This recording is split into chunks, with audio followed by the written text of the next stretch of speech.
नमस्कार दोस्तों। आज हम आपको एक ऐसे महान क्रांतिकारी योद्धा के इतिहास के बारे में बताने जा रहे हैं जिनके बारे में शायद आपको जानकारी ना हो। तो दोस्तों शुरू करते हैं आज की ये बेहतरीन नॉलेज से भरी वीडियो आपके अपने चैनल टेलर ऑफ नॉलेज के साथ। दोस्तों, भारत के स्वतंत्रता संग्राम के इतिहास में हजारों वीरों ने अपने प्राण गंवाए और एक से बढ़कर एक कुर्बानियां दी, लेकिन कुछ गद्दार, मक्कार और जातिवादी मानसिकता के लेखकों और इतिहासकारों ने कभी उन हजारों कोयतुर शहीदों ने नाम दुनिया के पटल पर आने ही नहीं दिया जो भारत के मूल निवासी जनजातियों से संबंधित थे। आपने भगत सिंह, मंगल पांडे, चंद्रशेखर आजाद, लक्ष्मीबाई के नाम तो खूब सुने होंगे, लेकिन इन सबसे कहीं ज्यादा कुर्बानी देने वाले वीरों को जातिवादी और सामंती इतिहासकारों ने कभी भी इतिहास के पन्नों में उचित सम्मान और स्थान नहीं दिया। आइए आज आपको एक ऐसे ही गोंडवाना के एक कोयतुर शहीद वीर नारायण सिंह बिंझवार गोंड की कहानी सुनाते हैं, जिन्होंने आज के ही दिन इस देश पर अपनी जान कुर्बान कर दी थी। सोनाखान रियासत, जो आजकल छत्तीसगढ़ में स्थित है, कभी गोंडवाना के 52 गढ़ों में एक लाफागढ़ के अंतर्गत आती थी। रतनपुर और सोनाखान कभी मंडला के कोयतुर गोंड राजाओं के महत्वपूर्ण गढ़ थे। सोनाखान का प्राचीन नाम सिंघरगढ़ भी था और यह अपनी समृद्धि और वैभव संपदा के लिए पूरे मध्य भारत में काफी प्रसिद्धि था। महाराजा संग्राम शाह के ही संबंधी विरसैया ठाकुर वहां के राजा थे, जो कलचुरियों को हराकर गोंडवाना की सत्ता स्थापित किए थे।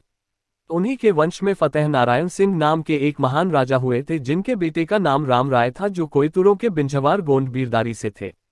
सन 1818 में जब भोसले शासकों और ईस्ट इंडिया कंपनी के बीच संधि हुई तो अंग्रेजों ने राम राय से कर वसूलना चाहा, जो कि उस रियासत की परंपरा के अनुरूप नहीं था, क्योंकि गोंड राजाओं ने कभी किसी को कर नहीं दिया था, चाहे किसी का भी राज रहा हो। सन 1819 में सोनाखान के जमींदार राम राय अंग्रेजों के विरुद्ध स्वतंत्र संग्राम में कूद पड़े और अंग्रेजों के आंख का कांटा बन गए थे। लेकिन वृद्धा अवस्था और कमजोर सैनिक शक्ति के साथ बहुत दिनों तक अंग्रेजों का विरोध नहीं कर सके और पराजय के स्वरूप बहुत सारी जमीन और संपत्ति खो बैठे। अंग्रेज कैप्टन मैक्सन से राम राय को एक संधि भी करनी पड़ी कि वे और उनके रिश्तेदार कभी भी अंग्रेजों के विरुद्ध कोई भी सैनिक कार्यवाही नहीं करेंगे और न ही अंग्रेजों के कामकाज में कोई अड़चन डालेंगे। राम राय की मृत्यु के पश्चात सोनाखान रियासत की जिम्मेदारी बेटे वीर नारायण सिंह बिंझवार गोंड को मिली। शहीद वीर नारायण सिंह बिंझवार गोंड का जन्म 1795 में सोनाखान में हुआ था। सन 1830 में 35 साल की उम्र में उन्होंने सोनाखान की जमींदारी की कमान संभाली। अपनी रियाया के लिए उनका कार्य बहुत ही सराहनीय था, जिसके कारण वो सोनाखान और आसपास के क्षेत्रों में बहुत ही प्रसिद्ध हो गए थे। उनके दिल में अंग्रेजों के प्रति नफरत पैदा हो गई थी, क्योंकि उन्होंने अपनी आंखों के सामने अपने मजबूर पिता को पराजय स्वीकार करते हुए देखा था। वीर नारायण सिंह को वीरता, देशभक्ति और निडरता अपने पिता से विरासत में मिली थी। बचपन से ही वो धनुष बाण, मल्लयुद्ध, तलवारबाजी, घुड़सवारी और बंदूक चलाने में महारत हासिल कर चुके थे। आसपास के गोंड युवा वीर नारायण से टकराने की हिम्मत नहीं करते थे। स्वभाव से परोपकारी, न्यायप्रिय तथा कर्मठ वीर नारायण जल्द ही लोगों के प्रिय जननायक बन गए। वे अपनी रियासत के छोटे से छोटे काश्तकार के भी हर सुख दुख में शामिल होते थे। उनके इस व्यवहार के कारण उनकी रियासत और आसपास के रियासतों के लोग अंग्रेजों के खिलाफ खुलकर उनका साथ देने लगे। इससे वीर नारायण सिंह को काफी बल मिला और वे ज्यादा मजबूती से अंग्रेजों का विरोध करने लगे। छत्तीसगढ़ के कोर्रुपाट, कसरोल, देवरी इत्यादि जगहों पर वीर नारायण सिंह के हजारों समर्थक खड़े हो गए थे। वीर नारायण सिंह के विद्रोही तेवर देखकर ब्रिटिश सरकार ने अपने बहुत ही तेज तर्रार अफसर mister Elliot, deputy commissioner Raipur को वीर सिंह को नियंत्रित करने के लिए भेजा। इलियट द्वारा कई बार समझाने बुझाने के बाद भी वीर नारायण सिंह के तेवर में कोई खास अंतर नहीं आया। वैसे तो वीर नारायण सिंह के बहादुरी और पराक्रम की सैकड़ों घटनाएं लोगों से सुनने को मिलती हैं, लेकिन एक बहुत ही ऐतिहासिक घटना है जिसने वीर नारायण सिंह गोंड को अमर कर दिया और इतिहास के पन्नों में उन्हें शहीद बना दिया। बात सन 1854 की है, जब ब्रिटिश सरकार ने सोनाखान रियासत में भी टिकोली लागू की तो वीर नारायण सिंह इसे जनविरोधी बताते हुए विरोध करने लगे और अपने रियासत के लोगों के साथ खड़े दिखे। इसके कारण डिप्टी कमिश्नर इलियट उनको सबक सीखने का बहाना ढूंढने लगा और उन पर अपने जासूसों से नजर रखवाने लगा। जब सन 1856 में संपूर्ण मध्य भारत में भयंकर सूखा, जिससे उस वर्ष फसल बिल्कुल नहीं हुई, जिससे जनता को भूखों मरने की नौबत आ पड़ी, सोनाखान में भी अकाल पड़ा और भूखमरी फैल गई। रियासत के लोग वीर नारायण सिंह के पास अपनी फरियाद लेके गए और अन्न के लिए प्रार्थना करने लगे। वीर नारायण सिंह के गोदाम में जितना भी अनाज था सारा का सारा जनता में बांट दिया, लेकिन वह कुछ दिनों के लिए ही पर्याप्त हो सका। वीर नारायण अपनी प्रजा को भूखा मरते देखकर परेशान हो गए। वे मजबूर होकर रायपुर के डिप्टी कमिश्नर इलियट को मदद करने के लिए पत्र लिखे, लेकिन इलियट मदद करने के बजाय उन्हें उत्तर में ये लिखकर भेजा कि अगर हिंदुस्तानी मरते हैं तो मरने दो, मौत तो कुत्तों की भी होती है। इस बात ने वीर नारायण को गुस्से से आग बबूला कर दिया और विद्रोह करने के लिए मजबूर कर दिया। जनता की बुरी हालत देखकर उन्होंने कर वहां के साहूकारों से भी अनाज उधार देने की विनती की और वादा भी किया कि अगले साल उन्हें ब्याज समेत अनाज लौटा दिया जाएगा, लेकिन साहूकारों ने उधार अनाज देने से मना कर दिया। यह बात वीर नारायण सिंह को बहुत बुरी लगी और अपनी रियासत की जनता की जान बचाने के लिए उन्होंने बड़ा ही साहसिक निर्णय किया और अगले ही दिन कसडोल के व्यापारी माखन के गोदाम को जबरदस्ती खोल दिया और जनता से कहा कि अपनी जरूरत के अनुसार सभी लोग अनाज ले जाएं। मात्र 2 दिनों में पूरा अन्न का गोदाम खाली हो गया।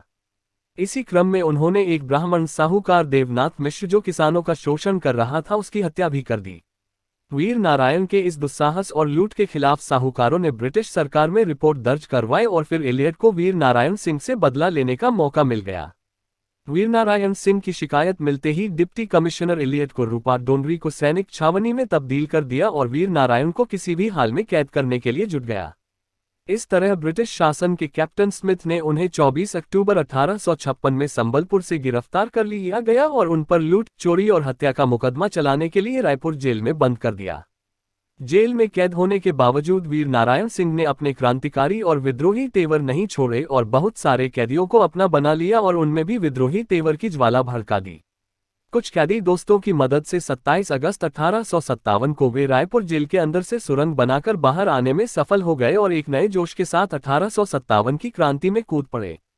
जेल से बाहर आकर उन्होंने देशप्रेमी और देशभक्त जवानों की एक टुकड़ी गठित की और उन्हें ट्रेनिंग देकर सैनिक का रूप दिया। उस टुकड़ी में केवल 500 सैनिक थे, लेकिन उन्हीं 500 सैनिकों के साथ उन्होंने सोनाखान में स्वतंत्रता का बिगुल बजा दिया। 3 महीनों तक उन्होंने अंग्रेजों को चुन कर मारना शुरू किया और अंग्रेजों में एक दहशत का माहौल पैदा कर दिया। अंग्रेज अफसरों में अफरा तफरी मच गई। कैप्टन स्मिथ ने अंग्रेज सैनिकों की एक टुकड़ी सोनाखान के लिए 20 नवंबर 1857 को भेजा। 26 नवंबर तक अंग्रेज सिपाही वहां के आसपास के साहूकारों और जमींदारों को अपने पक्ष में करते रहे। फिर 29 नवंबर को एक और टुकड़ी के साथ कैप्टन स्मिथ ने भी सोनाखान के बाहर डेरा डाल दिया। 1 दिसंबर 1857 को वीर नारायण सिंह गुरिल्ला और छापामार युद्ध के तरीके अपनाकर अंग्रेजों पर धावा बोल दिया और कई अंग्रेजों को मौत के घाट उतार दिया। लेकिन अगले कुछ दिनों में अंग्रेजों ने और सिपाही गोले बारूद के साथ सोनाखान आ गए और वीर नारायण सिंह को चारों तरफ से घेरकर उनकी टुकड़ी की रसद पूर्ति को काट दिया। इस कार्य में कुछ गद्दार जमींदारों और साहूकारों ने अंग्रेजों का साथ दिया, जिसके कारण वीर नारायण सिंह को पीछे हटकर एक जंगल में स्थित एक पहाड़ी पर शरण लेना पड़ा। अंग्रेजों ने सोनाखान में घुसकर पूरे नगर को आग लगा दी। अपने रियासत की बर्बादी और जलते हुए घरों को देखकर वीर नारायण सिंह से नहीं रहा गया और कैप्टन स्मिथ से सीधे टक्कर लेने के लिए अपने बचे हुए साथियों के साथ जंगल से निकल पड़े। उन्होंने स्मिथ की सैनिक टुकड़ी पर यकायक धावा बोल दिया, जिसमें स्मिथ बाल बाल बचा और बहुत बहादुरी के साथ लड़ते हुए वीर नारायण सिंह घायल हो गए। तभी अंग्रेजों ने उन्हें दबोच लिया और कैद करके उन पर देशद्रोह का मुकदमा चलाया। मुकदमे में वीर नारायण सिंह को मृत्युदंड दिया गया। आज के ही दिन यानी 10 दिसंबर 1857 को ही इस महान गोंडवाना के सपूत को रायपुर के एक चौराहे पर सरेआम तोप से बांधकर उड़ा दिया गया। इस तरह की सजा को दिखाने के लिए अंग्रेजों ने भारतीय सैनिकों को इकट्ठा किया था, जिससे आगे कोई भी सैनिक दूसरा वीर नारायण सिंह बनने की जुर्रत न कर सके। वीर नारायण सिंह को छत्तीसगढ़ का प्रथम स्वतंत्रता संग्राम सेनानी का दर्जा प्राप्त है। इनके सम्मान में छत्तीसगढ़ सरकार ने भारत के दूसरे सबसे बड़े क्रिकेट स्टेडियम का नाम शहीद वीर नारायण सिंह अंतर्राष्ट्रीय क्रिकेट स्टेडियम रखा है, जो नए रायपुर में बना है। वर्ष 1987 में भारत सरकार ने एक डाक टिकट भी निकाला था, जिसमें उन्हें तोप के मुंह से बंधा हुआ दिखाया गया है। छत्तीसगढ़ में ऐसे कई महाविद्यालय हैं जो शहीद वीर नारायण सिंह के नाम से हैं। मध्य प्रदेश हिंदी अकादमी से शहीद वीर नारायण सिंह के ऊपर एक किताब भी प्रकाशित हुई है, जिसके संपादक डॉक्टर रमेश चंद्र मिश्र हैं। गोंडवाना के ऐसे वीर सपूतों पर पूरे भारत के लोगों को नाज है। रायपुर शहर का जयस्तंभ चौक आज भी शहीद वीर नारायण सिंह बिंजवार गोंड की अमर गाथा बयान कर रहा है। आइए आज सभी मिलकर भारत माता के इस महान सपूत की कुर्बानी को याद करें और अन्याय और शोषण के खिलाफ संघर्ष करने की प्रेरणा लें। ऐसे गोंडवाना के बलिदानी सपूत शहीद वीर नारायण सिंह को कोटि कोटि वंदन, नमन और भावभीनी श्रद्धांजलि।